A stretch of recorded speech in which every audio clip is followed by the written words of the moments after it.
हरे कृष्णा। आप सभी का बहुत बहुत स्वागत है आज की क्लास में। तो जैसा आप सब जानते हैं आज टीचर्स डे है। तो हमारे स्कूल में जो बेस्ट टीचर है वो श्री प्रभुपाद है। और जन्माष्टमी के महोत्सव में हमारे गुरु महाराज श्लोकनाथ स्वामी महाराज इस्कॉन नोएडा टेम्पल में आए हैं। और हम सब उनसे, उनके वचनों से, उनके सानिध्य से लाभान्वित हैं। बहुत दिनों बाद गुरु महाराज का संग मिल रहा है। तो we all are very happy और वेरी हैप्पीली हम उनको सर्व कर रहे हैं। तो अब महाराज के लिए जो किचन है वो भी हमारा नीचे बन गया है, तो हमें कुकिंग करने में इजी होगा। बहुत अच्छा हो गया सब कुछ थोड़ा सा। तो हम लोग बहुत खुश थे आज गुरु महाराज से मिले, महाराज को विश किया। बात क्या ओ टीचर्स डे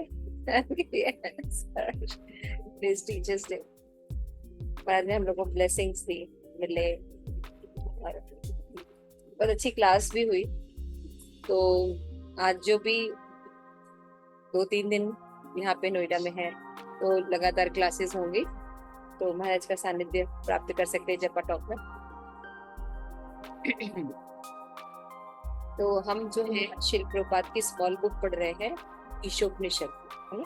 ईशोपनिषद मंत्र 5 पढ़ रहे थे हम।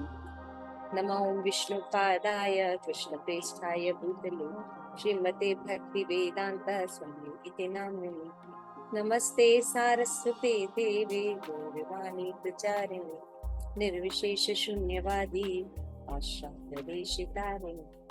जय श्री कृष्ण चैतन्य प्रभु नित्यानंद श्री अद्वैत गदाधर शिवासादि गौर गोविंद। हरे कृष्ण कृष्ण कृष्ण हरे हरे, हरे राम राम राम हरे। श्री प्रभुपाद की जय। तो जो मंत्र 5 है ये भी 4th का कंटिन्यूएशन है। मंत्र 5 में भी भगवान के दिव्य गुणों का वर्णन किया गया है, जो दिखने में विरोधाभास लगते हैं, लेकिन भगवान में ये विरोधाभास नहीं होता, क्योंकि भगवान पूर्ण है और उनमें सभी चीजें समाहित रहती है और भगवान ऐसा कर सकते हैं एक ही समय। इसलिए भगवान की जो क्वालिटी है वो दिव्य कहलाती है। तो आइए पढ़ते हैं। तदे जति तन्ने जति तद्दूरे तद अंतिके तद अंतरस्य सर्वस्य तद सर्वस्य वायत। अनुवाद कि भगवान चलते भी हैं और नहीं भी चलते, विरोधाभास है। वे बहुत दूर हैं लेकिन अत्यंत निकट भी है ना। वो सबके भीतर भी हैं और सबके बाहर भी। तो दिखने में विरोधाभास है, लेकिन जब हम आचार्यों के दृष्टिकोण से देखेंगे तो ये विरोधाभास नहीं है। इसमें हमने डिस्कस किया था कि भगवान जो क्रियाकलाप है वो दिव्य है। तो भगवान चलते भी है और नहीं चलते, मतलब भगवान जो है अपने गोलोक धाम में चलते हैं, है ना, लेकिन विग्रह के रूप में नहीं चलते, है ना, ऐसा हम सोच सकते हैं। फिर भगवान बहुत दूर है, यानी अपने गोलोक धाम में है, गोलोक धाम दूर है लेकिन बहुत निकट भी है, हम सबके परमात्मा रूप में हृदय में वास है ना। फिर भगवान सबके भीतर है, परमात्मा के रूप में भगवान जो है हमारे भीतर वास करते हैं। तो शास्त्र में वर्णन है कि भगवान शंख चक्र गदा पद्म धारण करके हमारी रक्षा करते हैं, हृदय में वास करते हैं और जो है जीवों की सारे कार्यों को सैंक्शन करते हैं, है ना। तो भगवान सबके भीतर भी हैं और बाहर भी हैं भगवान, है ना। बाहर हर जीवों में है, हर कण कण में है भगवान, है ना। विग्रह के रूप में भगवान है ना, गुरु के रूप में भगवान है। तो सब जगह भगवान बाहर भी रहते हैं। तो भगवान एक साथ अंदर भी है और बाहर भी। जैसा हमने देखा था कि श्रीमद कुंती महारानी भी यही कहती ना, अंतर बाहिर व्यवस्थितम, कि हे कृष्ण आप सबके अंदर भी हैं और बाहर भी हैं। तो ये सब जो भगवान के गुण हैं ये केवल परमहंस ही समझ सकते हैं, है ना, और वो उनको एक्सप्लेन कर सकते हैं। लेकिन बाकी लोग जो अल्प ज्ञान के कारण भगवान को पढ़ते हैं, इसलिए भगवान के गलत निष्कर्षों को वो अचीव करते हैं। जैसे निर्विशेषवाद बन जाएंगे, मायावादी बन जाएंगे, सहजियाज भगवान के लिए ले लेते हैं, और पाखंड और बोकस गुरुओं का बोलबाला करते हैं। तो इससे भगवान के बारे में नहीं जाना जा सकता है ना, हम भगवान के बारे में नहीं जान सकते इससे। तो भगवान को अगर जानना है तो परंपरागत आचार्यों का हमें एसोसिएशन करना है। तो हम पढ़ रहे थे, उसके बाद हमने देखा था कि भगवत गीता का भी एग्जाम्पल श्रील प्रभुपाद ने दिया है 4.11 कि उसमें कहते हैं कि 4.11 में कि भगवान कहते हैं कि भक्त से किस प्रकार व्यवहार करना चाहिए, है ना? यह उनकी शरणागत की मात्रा पर निर्भर करता है। और कहते ये यथा माम प्रपद्यन्ते, जैसे जो भगवान के शरण में जिन जिन भावों को लेकर आता है उन उन भावों के अनुसार भगवान जो है रिएक्ट करते हैं। इसको ही एक्सपर्ट कहा जाता है ना? जैसे हम लोग देखिए कई परिस्थितियों में जो अल्प ज्ञान या असीमित ज्ञान के कारण क्या करते हैं, सबसे एक ही जैसा व्यवहार करते हैं, तो रिजल्ट भी डिफरेंट हो जाते हैं, है ना? क्योंकि हमारे पास इतनी क्षमता नहीं है। लेकिन भगवान जो है वो सबके पद के अनुसार रिस्पेक्ट करना चाहते हैं। तो इसी प्रकार बताया गया कि शास्त्रों में भगवान के लिए प्रायः प्रयुक्त होता है कि भगवान सगुण और निर्गुण, है ना? सगुण और निर्गुण यानी गुण से युक्त हैं या गुण विहीन है। तो इसका मतलब क्या होता है कि सगुण जब कहा जाता है कि भगवान में गुण होते हैं, लेकिन जब निर्गुण कहा जाता है उसका मतलब होता है कि भगवान में भौतिक क्लेश नहीं पाया जाता गुणों में, है ना? इसीलिए क्या होता है, भगवान की हर लीला दिव्य होती है, चाहे वो चोरी की लीला हो, चाहे रास लीला हो, है ना, चाहे गोचारण लीला हो, है ना? तो भगवान में निर्गुण इसलिए कहा जाता है क्योंकि उसमें भौतिक गुण नहीं प्राप्त होते। श्री प्रभुपाद यहाँ पे बता रहे हैं अपने परपोर्ट में कि सगुण शब्द का मतलब यही होता है कि जब वे दृष्टिगोचर गुणों सहित प्रकट होते, है ना, हमारे सामने होते, सगुण है, गुण है भगवान में, हम देख रहे हैं, तो वो भौतिक रूप ग्रहण करते हैं और भौतिक प्रकृति के नियमों के अधीन रहते हैं। तो वे भौतिक प्रकृति ग्रहण करते हैं और भौतिक प्रकृति के नियम के अधीन रहते हैं। उनके लिए भौतिक तथा आध्यात्मिक शक्तियों में कोई अंतर नहीं होता। समस्त शक्तियों के नियंत्रक के रूप में हमारे कभी भी उनके वश में नहीं हो सकते। भौतिक शक्ति उनके निर्देशन में कार्य करती है, हुए उनकी शक्ति को अपने कार्यों के लिए उस शक्ति के किसी भी गुण में से प्रभावित हुए बिना उसका प्रयोग कर सकते हैं। मैंने बताया कि निर्गुण शब्द का मतलब होता है कि भगवान में भौतिक जो क्लेश है, ये भौतिक कलमशता है, वो नहीं पाई जाती, आध्यात्मिक होती। तो शक्ति कोई भी हो, भौतिक या आध्यात्मिक, सभी किसकी है? कृष्ण की है। हमने फर्स्ट श्लोक में पढ़ा था, ओम पूर्ण अदा पूर्णमिदम, है ना? तो भगवान पूर्ण है, इसलिए भगवान की शक्तियां, ये जगत, ये बाकी जीव सब पूर्ण है। तो यही बात यहाँ पे बताई जा रही। तो भगवान जो होते हैं सगुण और निर्गुण एक साथ हो सकते है ना? तो भगवान जो है प्रकट भी रहते हैं और अप्रकट भी रहते हैं, तब भी भगवान गुणों से युक्त ही होते हैं और उन पर माया का कभी भी कोई प्रभाव नहीं होता। श्री प्रभुपाद न ही भगवान कभी निराकार होते हैं, क्योंकि अंतोगत्वा वे शाश्वत रूप और आदि भगवान हैं। तो अगर गलत गुरु से हम ज्ञान लेते हैं तो ये सब जब गुण पढ़ते हैं तो हम कहते हैं अरे ये तो कैसे चलता भी नहीं चलता दूर भी है पास, ये हो नहीं सकता। तो क्या होता है भाई, समझ में आ रहा है भगवान के गुण होते ही नहीं, है ना? तो क्या है, भगवान निराकार, कोई आकार ही नहीं है, भगवान का ना कोई गुण है ना आकार है। तो बात कहते ऐसा नहीं है।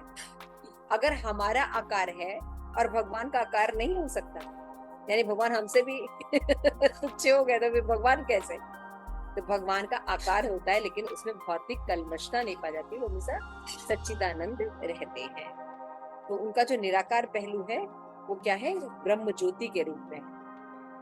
भगवान का जो निराकार पहलू है वो क्या है? ब्रह्म ज्योति के रूप में है। लेकिन वो भगवान की आंशिक परिभाषा है। पूर्ण रूप से अगर कोई भगवान को देखता है, भगवान जो है कृष्ण के रूप में है ना? मोर मुकुट धारण करते हैं, वंशी बजाते हैं, और उनके शरीर से एक तेज निकलता है, वही भगवान का ब्रह्म ज्योति होता है। और भगवान वही कृष्ण जो है चतुर्भुज रूप धारण करते हैं, विष्णु, और फिर सभी के हृदय में जाके प्रवेश कर। जो भगवान के रूप में परसेप्शन कर रहा है वो सब देख सकता है ना? लेकिन अगर हम नीचे से देखें तो ब्रह्म ज्योति देखे तो केवल ब्रह्म ज्योति, वो अल्पज्ञ लोग होते हैं। श्री प्रभुपाद कहते हैं कि प्रहलाद महाराज के पिता नास्तिक थे, इसीलिए उनको लगता था कि अगर भगवान है तो दिखाई क्यों नहीं देता, तो उसी तरह असुर समाज में जो लोग हैं, भगवान चारों तरफ है लेकिन उनको दिखाई नहीं देता। क्यों? क्योंकि उनका जो ज्ञान का जो स्रोत है वो जो है आसुरिक प्रवृत्ति का है। आज के मॉडर्न ज्ञान भी वैसे ही है ना। अगर आप थोड़ा सा श्रील प्रभुपाद के हिसाब से अगर भगवत गीता और भागवतम ईशोपनिषद के ज्ञान प्राप्त कीजिए, आपको हर समय महसूस होगा कि भगवान है, भगवान विग्रह के रूप में है, भगवान आत्मा के रूप में है, भगवान गुरु के रूप में है, भगवान ग्रंथों के रूप में, भगवान नाम के रूप में है ना। और हर चीजों को वो कैसे संचालित कर रहे हैं, नियंत्रण कर रहे हैं और सब कर रहे हैं। तो जब भक्ति करते हैं तो प्रेम अंजन लगाने से, प्रेमांजन छुरित भक्ति विलोचन है ना, प्रेम का अंजन और भक्ति से भगवान को देखा जा सकता है। मटेरियल जगत में ऐसे देखा नहीं जा सकता। तो जब उन्होंने पूछा हिरण्यकश्यपु ने कि कहाँ है तुम्हारा भगवान, क्या वो सब जगह निवास करता है? सब जगह है, इस खंबे में भी है। तो प्रहलाद महाराज कहते हैं हाँ, इस खंबे में, पूरे विश्वास के साथ बोलते हैं। क्यों? क्योंकि वो जानते हैं कि भगवान सर्वव्यापी भी है। तो क्या गलत है प्रहलाद महाराज? नहीं, प्रहलाद महाराज गलत नहीं थे। वो बिल्कुल बिल्कुल इस बात को मानते थे कि भगवान सर्वव्यापी है और भगवान की यही शक्तियां या यही ज्ञान को समझने के लिए कौन सी फिलॉसफी हम यूज करते हैं? अचिंत भेदाभेद। कि जब तक हम इस तत्व ज्ञान को नहीं समझेंगे, और ये खुद इस्टेब्लिश किया है चैतन्य महाप्रभु जो साक्षात, उन्होंने ही इस अचिंत भेदाभेद जो तत्व है इसको प्रकट किया। नहीं तो इसके पहले अद्वैतवाद, द्वैतवाद है ना, विशिष्ट अद्वैत, ऐसे कई फिलॉसफीज, शून्यवाद, मायावाद, ये सब वाद है, मतलब डिस्कशन पॉइंट है, वाद लिखा है, ये तत्व नहीं है। लेकिन अचिंत भेदाभेद तत्व है, इसमें कोई डिस्कशन नहीं, ऐसे ही है, मतलब क्लियर हुआ? तो ये सब चीजें हैं, इसलिए तो भगवान के पास पर्याप्त शक्तियां हैं और भगवान जो है वो शक्तियों के द्वारा क्या कर सकते हैं? नास्तिकों का सफाया कर सकते हैं। लेकिन भगवान जब अवतार लेते हैं तो किस लिए करते हैं? भक्तों पर अनुग्रह करने के लिए, है ना। क्योंकि भक्ति का मैटर देंगे ना, तभी तो भक्त उस पर चर्चा करेंगे, लीलाएं करेंगे, उनके बारे में सोचेंगे, अलग अलग कविताएं लिखेंगे, अलग अलग रसों में बातें करेंगे, फिर उनका वो आस्वादन लेंगे। मत चित्ता मत गति प्राणा बोधयंतस परस्परम। तो भक्ति का मैटर देने के लिए भगवान आते हैं, भक्तों को अनुग्रह करने के लिए आते हैं भगवान। दुष्टों का नाश तो साइड बिजनेस हो जाता है अपने आप ही हो जाता है। भाई भगवान आएंगे तो दुष्ट तो अपने आप ही मरेंगे, उनको करना क्या है? तो भगवान दुष्टों का नाश करने के लिए नहीं आते, भगवान भक्तों पर अनुग्रह करने के लिए आते हैं। इसीलिए धर्म की स्थापना वगैरह सब अपने आप हो जाता है। क्लियर हुआ? तो ब्रह्म संहिता में भी कहा गया है कि भगवान जो है गोविंद अपने पूर्ण अंश द्वारा प्रत्येक वस्तु में प्रवेश करते हैं और सारे ब्रह्मांड में परमाणु तक में प्रवेश करते हैं। कृष्ण ही है जो सभी अणुओं में अपने आप को सर्वव्यापी के रूप में करते हैं। तो अंतर्यामी रूप में भगवान जो है प्रत्येक घट में वास करते हैं और साक्षी के रूप में रहते हैं और सभी जीवों के कर्मों के फल को वो प्रदान करते हैं। जीव भले भूल जाए पिछले जन्म में क्या क्या कांड किए हैं इस जन्म के कांड का जब फल मिलता है, मेरे साथ ऐसा क्यों हो रहा है?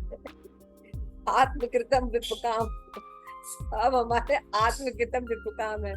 लेकिन हम दोष किसको देते हैं? ये व्यक्ति, वो व्यक्ति नहीं, ये तो पोस्टमैन है। कर्म हमारे ही है जो वापस आ रहे हैं। तो भगवान के प्रति अकृतज्ञ होने के कारण सारे दुख है। जैसे ही भगवान के प्रति कृतज्ञ हो जाएंगे, उनको समझ जाएंगे, उनके प्रति कृतज्ञता व्यक्त करेंगे और उनको समझ जाएंगे कि उनके दास हैं, हमारी सारी प्रॉब्लम्स।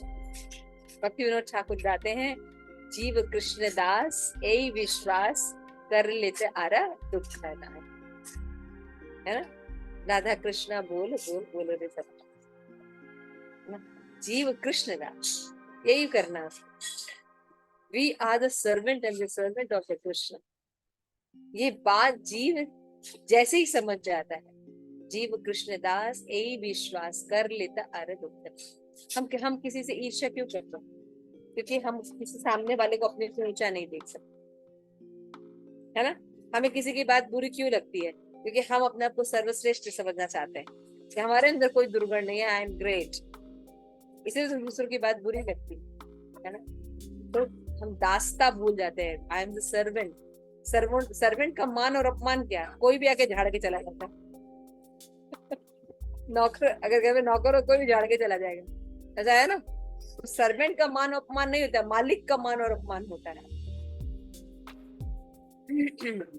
तो यहाँ पे यही बात बताई जा रही है कि हम भूल जाते हैं लेकिन भगवान को याद रहता है, और भगवान साक्षी के रूप में, परमात्मा रूप में रहते हैं।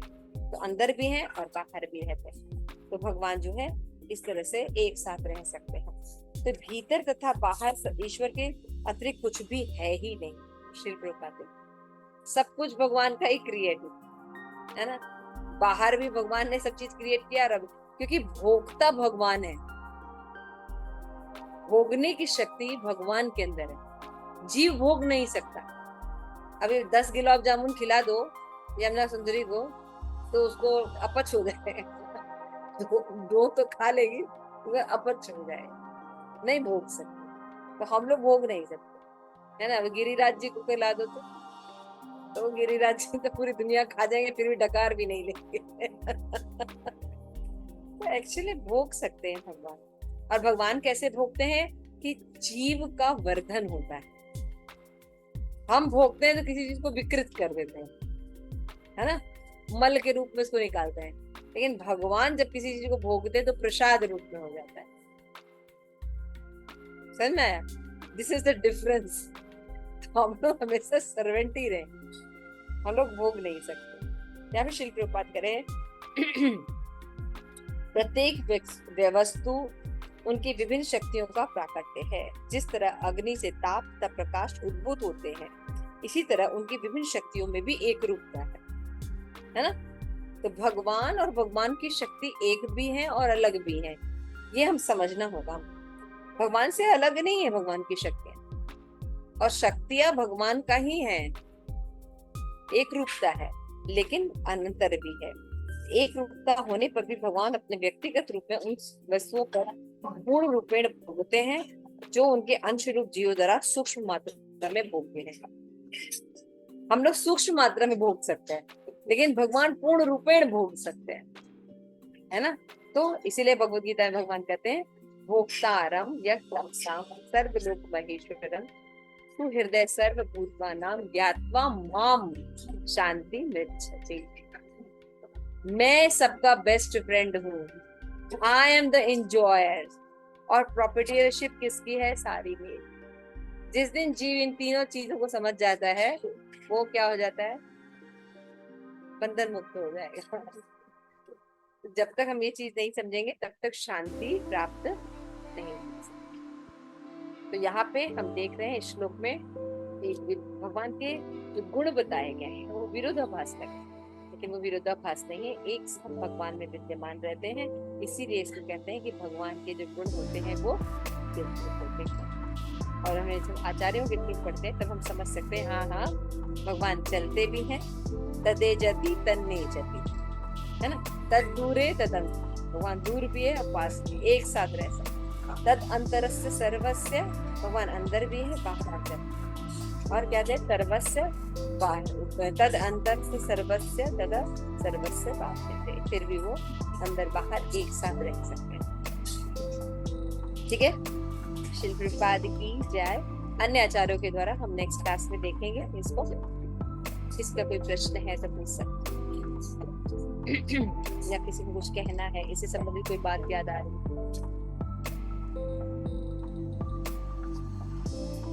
तो इसमें ये प्रूफ होता है कि भगवान के अगर गुण है तो वो एक व्यक्ति अपने आप प्रूफ हो गया ना।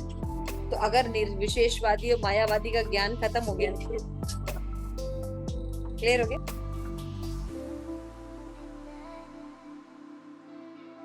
सो हरे कृष्णा। तो जैसा कि हमने मंत्र 5 में देखा है ना, तो वहां पे हमने देखा था तद्दे जंती तन्ने नहीं, यही वाला किया था ना, 5th वाला किया था, राइट हमने। ओके, यस माताजी। तद्दे जति तन्ने जति तद्दूरे तद अंतर के तद अंतरस्य सर्वस्य तद सर्वस्य बाह्यते।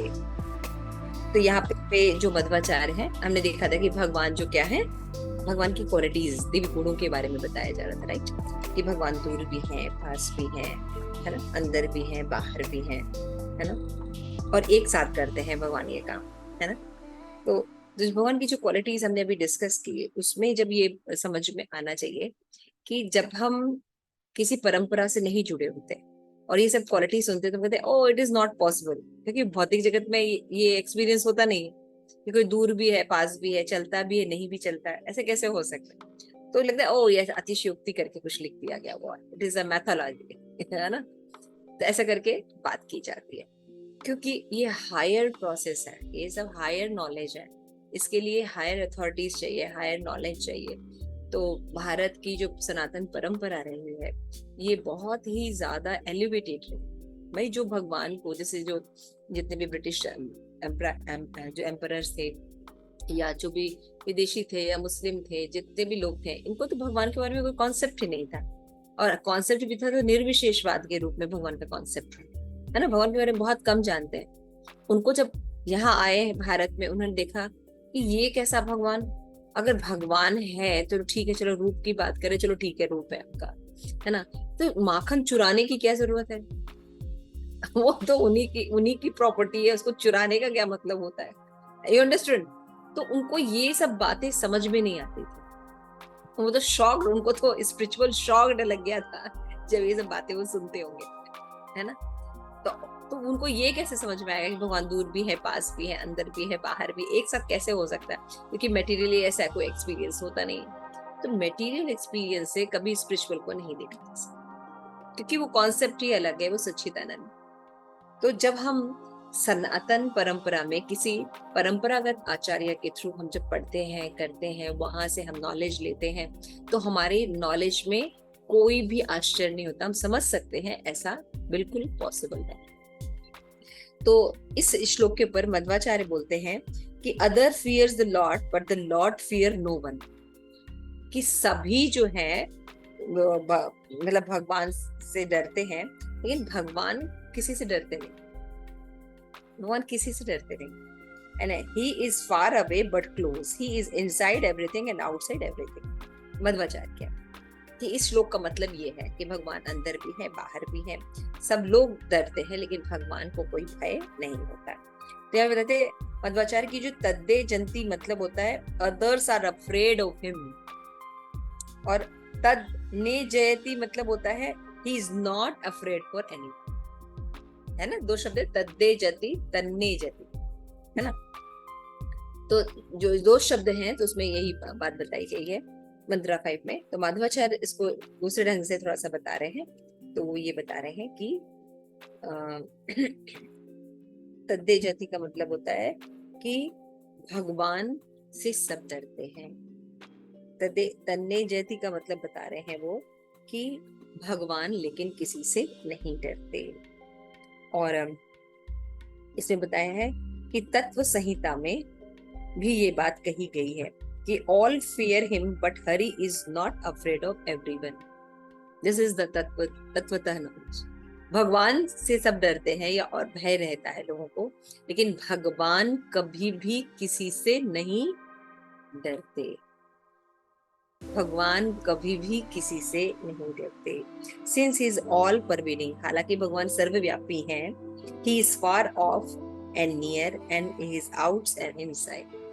भगवान सर्वव्यापी हैं, यानी बाहर सब जगह है, और हृदय के अंदर रहते हैं। एक साथ भगवान ये कार्य कर सकते हैं। तो मध्वाचार्य ने ये एक्सप्लेनेशन अपनी कमेंट्री दी थी। उसके बाद अन्य आचार्य हैं जो कि श्रील भक्ति विनोद ठाकुर, बलदेव विद्याभूषण, इनके कमेंट्री भी हम सुन लेते हैं। तो बलदेव विद्याभूषण इस श्लोक पे कमेंट्री करते हैं कि he moves and does not move. भगवान लिखा ना कि भगवान अचल है और चर भी, चलते भी हैं और नहीं भी चलते, दोनों एक साथ करते हैं। तो या तो व्यक्ति चल रहा होगा या तो व्यक्ति नहीं चल रहा होगा। मटेरियल जगत में हमें ये नॉलेज है, लेकिन भगवान एक साथ ही दोनों कार्य करते हैं। तो यहाँ पे बता रहे हैं he is far and he is close, he is within all existing thing and he is out of all existing thing। तो यहाँ पे कमेंट्री में वो बोलते हैं बलदेव विद्याभूषण कि because of the difficulty in understanding the teaching of the previous verse, जैसे पिछले में भी बताया था कि भगवान जो क्या है जो है जो परमात्मा के रूप में जो रहते हैं, परमात्मा moves and does not move, the fool may think he moves but he does not actually move. परमात्मा हृदय में रहते हैं तो वो मूव नहीं करते, सबके हृदय में वास करते हैं, लेकिन फिर भी वो सब जगह मूव करते हैं, है ना, एक चीज दोनों के पास। सो लिखते हैं he does not move but actually he move can mean he does not stray from dharma parijanya sadhunam, he always protect his devotee, he is also situated far away, the ignorant cannot approach him for millions of years। दूर है मतलब जो ignorant लोग हैं, अज्ञानी लोग हैं, है ना, वो कभी भगवान को अप्रोच नहीं कर सकते, बहुत दूर है भगवान उनके लिए, है ना। जो मायावादीज हैं, जो क्रिटिसिज्म करते हैं, जो अज्ञान में रहते हैं, वो लोग क्या करते हैं, भगवान से बहुत मीलों दूर हैं। He seem far away but he is also very close अंतिके because he is in heart of nor of ब्राह्मणस। जो विज्ञ है, जो भक्त है, उनके लिए भगवान बिल्कुल हृदय में है, उनके बहुत पास है ना। कितनी सुंदर देखिए एक्सप्लेनेशन कर रहे हैं दूर और पास का।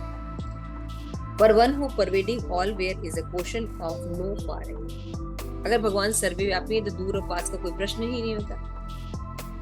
Not only he is near and far but he is with in all manifested object, है ना, तो भगवान का जो है रहते हैं। इस तरह से जो बलदेव विद्याभूषण है इस श्लोक की व्याख्या करते हैं। तो भक्ति विनोद ठाकुर के बीच में कमेंट्री है, आइए उसको भी देख लेते हैं। तो भक्ति विनोद ठाकुर कहते हैं कि आत्मा is both moving and non moving, है ना। आत्मा हृदय में है, हृदय में रहता है परमात्मा के साथ, तो क्या है, अनमूविंग।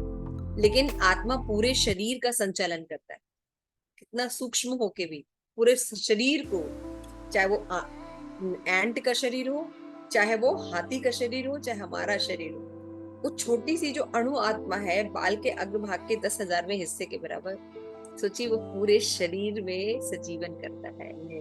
तो एक साथ आत्मा जो है moving and non moving, he is far and near, within and outside the universe. Just as every material object that his own inherent energy, so the spiritual object have their own atma shakti. By this energy, all the contradictory quality found in the material realm are resolved in the spiritual object. Movement and non-movement are opposite quality. Near and far, opposite quality. Residing inside and outside are opposite condition. These cannot exist simultaneously in material object. However, they can exist together in Atma by the inconceivable potency of Atma. आत्मा और भगवान के साथ अचिंत्य शब्द जुड़ा हुआ है। अचिंत्य का मतलब होता है जिनको हम अपनी इन भौतिक इंद्रियों में अनुभव नहीं कर सकते, है ना, समझ में आ रहा है। पद्मा माता जी क्लियर हो रही है आपको बात? हरे कृष्ण। गोलोकेश्वरी बेटा क्लियर हो रही है आपको बात? क्लियर हो रही है? आप समझ, थोड़ा भाव में ही हम समझ सकते हैं, क्योंकि हम इसका अनुभव नहीं कर सकते, हम इसका कोई एक्सपीरियंस नहीं करते, क्योंकि मटेरियल जगत में है ना। तो मटेरियल जगत में दोनों चीजें एक साथ नहीं, या तो कोई अंदर है या तो कोई बाहर हो सकता है, या तो कोई दूर है, जैसे पद्मा माता जी बॉम्बे है ना और जैसे कि यमुना माता जी यहाँ पास है, तो आप देखिए दूर और पास, तो एक व्यक्ति एक ही काम कर सकता है भौतिक जगत में, ये अनुभव है, हम लोग सोच भी नहीं सकते, लेकिन आचार्य के थोड़ा समझने की कोशिश कर सकते हैं, ओवर भी ले सकते हैं। इस आत्मा के साथ क्या है, अचिंत्य शक्ति, आत्मा एक साथ रहती भी है और नहीं, मूव भी करती है और मूव भी रहती है। तो इस तरह से भक्ति विनोद ठाकुर ने इस पर अपनी व्याख्या दी।